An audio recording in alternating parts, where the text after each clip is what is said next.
C'è qualcun altro? Toc toc.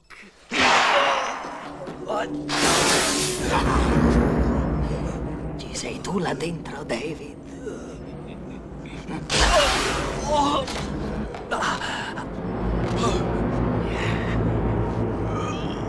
È divertente. È come giocare con una marionetta.